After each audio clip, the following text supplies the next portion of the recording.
Here's a runner who is about to work very hard. Watch the odometer in the corner, it counts every meter the belt rolls beneath her feet. And run she does, kilometer after kilometer. 1, 2, 3, 4, 5 kilometers of hard, honest running. So here's my question. After all that effort, how far is she from where she started? Not 5 kilometers. Not 1 kilometer. She is exactly where she began. She hasn't moved an inch across this room. 5 kilometers traveled, 0 distance moved. Those are two completely different ideas, and telling them apart is the whole secret of this chapter. Welcome to motion along a straight line. Motion along a straight line. Almost all of physics begins with the simplest possible motion, one object moving back and forth along a single straight line. Master this, and you have the grammar that every more complicated motion is built from. By the end you'll meet 3 characters who tell the whole story: position, where it is, velocity, how its position changes, and acceleration, how its velocity changes. Let's get them moving. Before we measure any motion, here's a subtle truth. Motion is always relative to something. Picture yourself on a train, sipping coffee. To you, the cup on your tray is perfectly still. But to someone standing on the platform, that same cup is hurtling past at 100 kilometers an hour. Who's right? Both of them. They simply chose different reference frames, different points of view to measure motion against. So step 1 is always to plant a reference frame, a fixed origin we agree to measure from. Once that's chosen, we make 3 simplifications to keep this first chapter clean. 1. The motion stays on a straight line. 2. We treat the object as a single point, a particle, so we never worry about it spinning or flexing. And 3. For now we only describe the motion. What causes it, the forces, we save for later. This pure description of motion has a name: kinematics. Here is the road we'll ride for the rest of the lecture. We lay down an axis, mark a 0, the origin, and agree on a direction. To the right is positive, to the left is negative. So this car, 5 meters to the right, sits at x equals plus 5. And this one, the same distance to the left, sits at x equals minus 5. The sign isn't decoration, it tells you which side of the origin you are on. That single signed number is the object's position. And position is only ever meaningful relative to that origin. Move the 0, and every number changes, which is exactly why we fixed a reference frame first. Now let's let something actually move. Let's settle the treadmill puzzle for good. A jogger starts at 2 meters. We'll track 2 things as she moves: the actual path she covers, in violet, and her net change in position, in gold. She jogs out to 12 meters. The violet trail records every meter of path, 10 meters so far. Then she turns around and comes back to 5 meters. The path keeps climbing, it never goes down, adding another 7 meters for a total of 17 meters of distance traveled.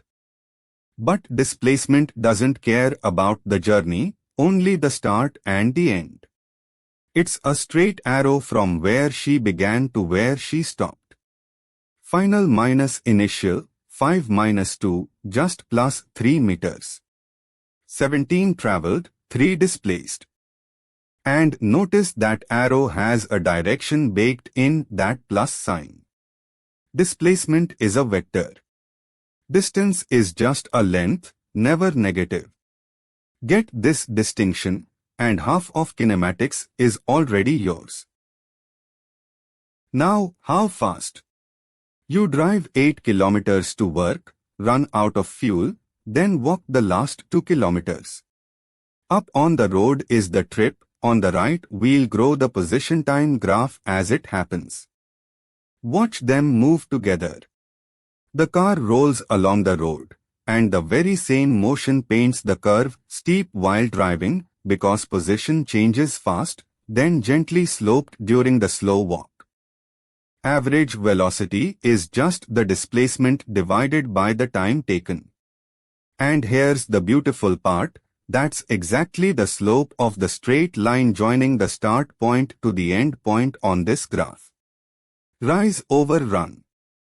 Average speed is its quieter cousin. It throws away direction and uses the total distance instead of the displacement. On a one-way trip like this they agree. But drive up a hill and back down, and your displacement is 0, so your average velocity is 0, while your average speed certainly is not. Average velocity is fine over a whole trip. But usually we want to know how fast something is going right now, at one instant. Take this curving position time graph. Because it bends, the object speeds up as it goes. This is non-uniform motion. If the graph were a straight line instead, the slope would never change. That's uniform motion, constant velocity. The curve is the interesting case. So how do we get a slope at a single point? Here's the trick. Pick R instant and a second point a little later. The line through them, a secant, gives the average velocity over that gap. Now watch what happens as I shrink the gap. Smaller. Smaller still. As that second point slides in toward the first, the secant pivots, and in the limit, when the gap shrinks to 0, it becomes the tangent line that just grazes the curve at R instant. The slope of that tangent is the instantaneous velocity. In the language of calculus, velocity is the derivative of position, the rate of change of x with respect to time. The slope of the position time curve, evaluated at one instant. One last thing. Speed is simply the size of velocity, with the direction thrown away. Plus 5 meters per second and minus 5 meters per second are different velocities, but the same speed, 5. Your car's speedometer reads speed, it never tells you which way you're pointing. When velocity changes, the object is accelerating. Watch the blue velocity arrow on this car. As it speeds away from the light, the arrow grows longer and longer. That growth is acceleration. So acceleration is the change in velocity over time, and since velocity was itself the rate of change of position, acceleration is the rate of change of the rate of change. The second derivative of position. Its units, meters per second per second. Now the trap that catches everyone. A positive acceleration does not always mean speeding up. The sign of acceleration only tells you its direction along the axis. The real rule is about agreement. If velocity and acceleration share a sign, speed increases. If they fight opposite signs, speed decreases. So a car moving in the negative direction while braking has a negative velocity but a positive acceleration, and it's slowing down the whole time. And just like before, on a velocity time graph, acceleration is simply the slope. Big accelerations are often quoted in GS, where 1g is the 9.8 we feel from gravity. A huge number of real situations have nearly constant acceleration, a car pulling away, a stone falling. When acceleration is constant, the velocity time graph is a straight line and everything we need falls out of it. The slope of the line is the acceleration, a. So the velocity at any time is just the starting velocity plus a times t. There's our first equation, straight from the slope. Now the area under a velocity time graph is the displacement. We'll see exactly why in a moment. This shape is a trapezoid.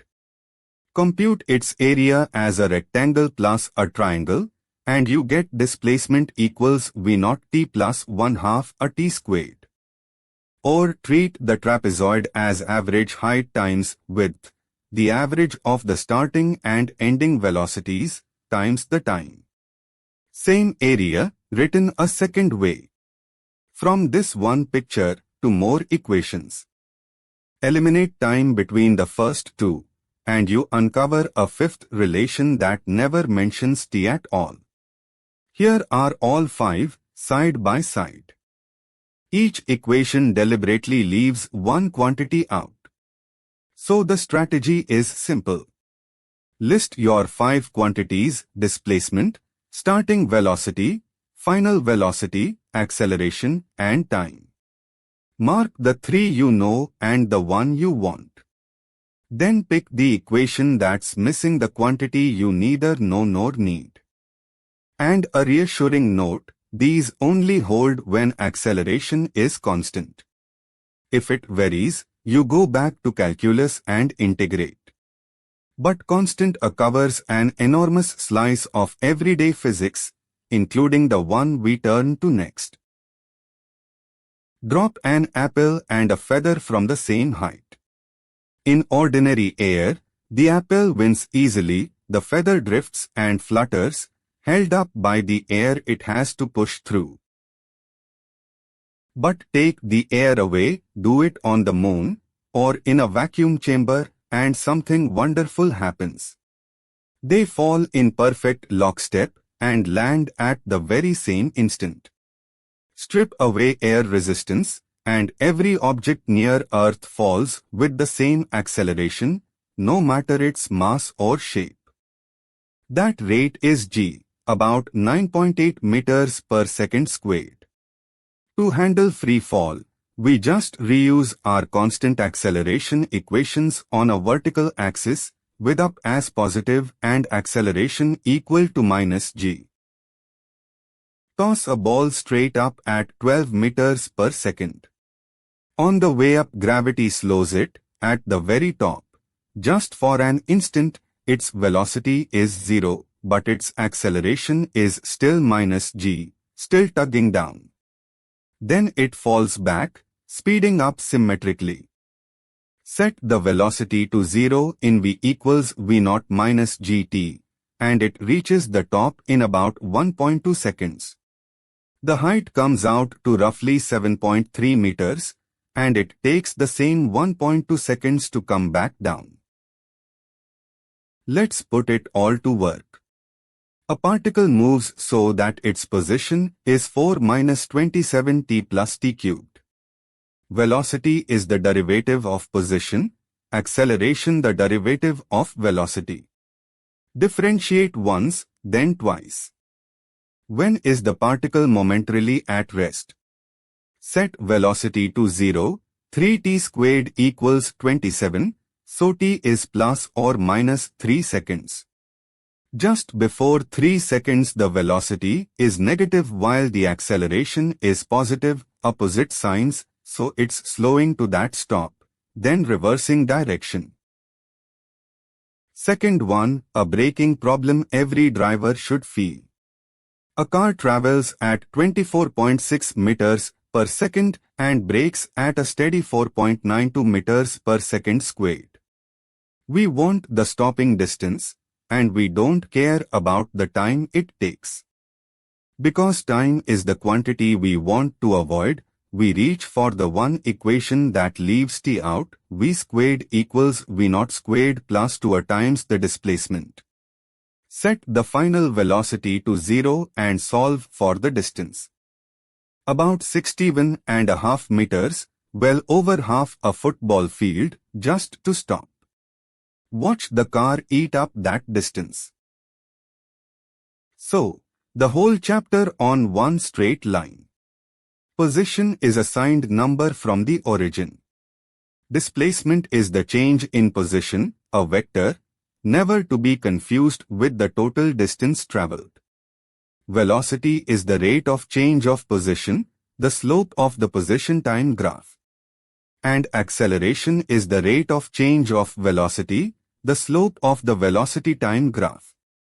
And here is the single most powerful idea to carry forward. Going from position to velocity to acceleration, you take slopes derivatives. Going back the other way, from acceleration to velocity to position, you take areas integrals. Slopes one way, areas the other. That symmetry is the engine of all of kinematics. Get this straight line under your belt, and motion in 2 and 3 dimensions is just the same story, told along several axes at once. That means we need a proper way to handle direction, and that's vectors, coming up next. If this made motion click, subscribe, and I'll see you there.